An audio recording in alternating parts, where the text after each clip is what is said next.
اللہ تعالیٰ کو حضرت آدم اور حضرت حوا کو پیدا کرنے کی کیا ضرورت تھی اور اس کائنات کو بنانے کا کیا مقصد تھا؟ اس سے خدا کو کیا حاصل ہونا تھا؟ ہر چیز کا خالق کوئی نہ کوئی ہے تو خدا کا بھی کوئی خالق ہوگا، اور اللہ کون ہے؟ ناظرین، یہ سوال ایک ہندو لڑکے نے ڈاکٹر ذاکر نائک سے کیا تھا۔ اس کو اسلام سے متعلق چند تحفظات تھے، وہ درجنوں بھگوانوں کی پوجا کرتا تھا تو ایک خدا کا تصور اس کو نہیں بھایا اور یہ سوال لے کر آ گیا۔ اس کے نزدیک آدم اور حوا کا قصہ بھی ایک افسانہ لگتا تھا، اور ہر ایک غیر مسلم کی طرح اس کے ذہن میں بھی یہ سوال تھا کہ خدا کو بنایا کس نے؟ کیونکہ آپ سب جانتے ہیں کہ ہندو اپنے ہاتھوں سے مورتیاں بنا کر ان کی پوجا کرتے ہیں، تو ان کے نزدیک یہ تصور بہت ہی عجیب ہے کہ ایک چیز جس کو بنایا ہی نہیں گیا، مسلمان اس کو خدا کہتے ہیں، اس کو کبھی دیکھا نہیں اور اس کے سامنے جھکتے ہیں۔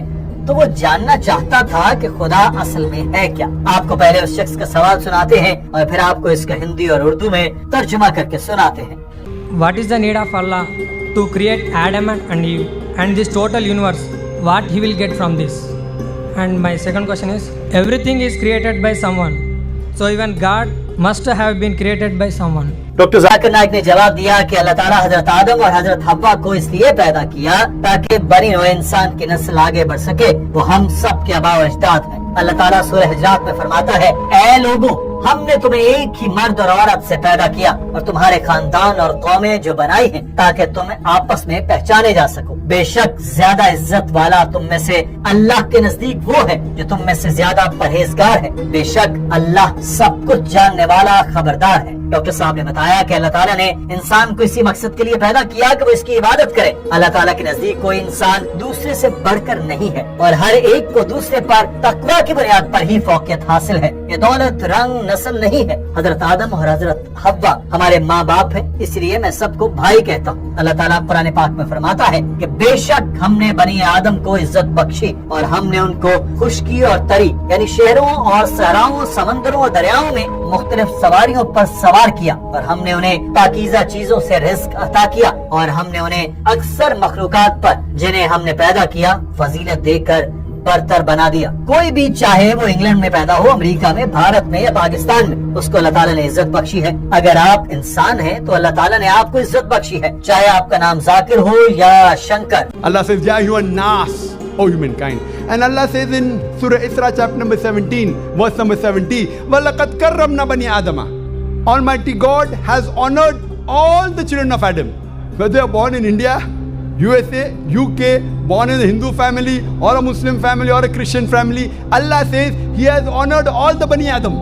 If you are a human being, Allah has honored you.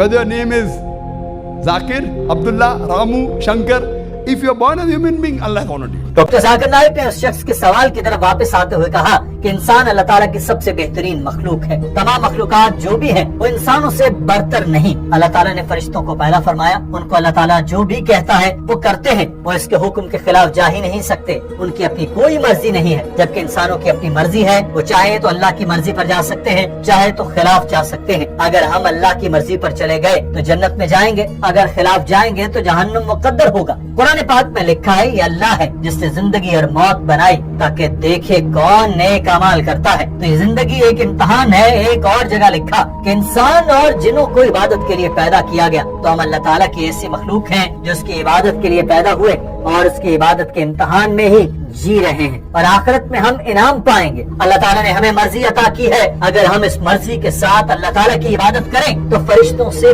بلند مقام پا سکتے ہیں، اور اگر اللہ کے خلاف جائیں تو شیطان کی قربت مقدر ہوگا۔ تو یہ زندگی ہمارے لیے آخرت کا امتحان ہے۔ All the other things, the stars, the trees, the mountains, the Quran says they do sajda to Allah subhanahu wa ta'ala, they prostrate to Him, they obey Him.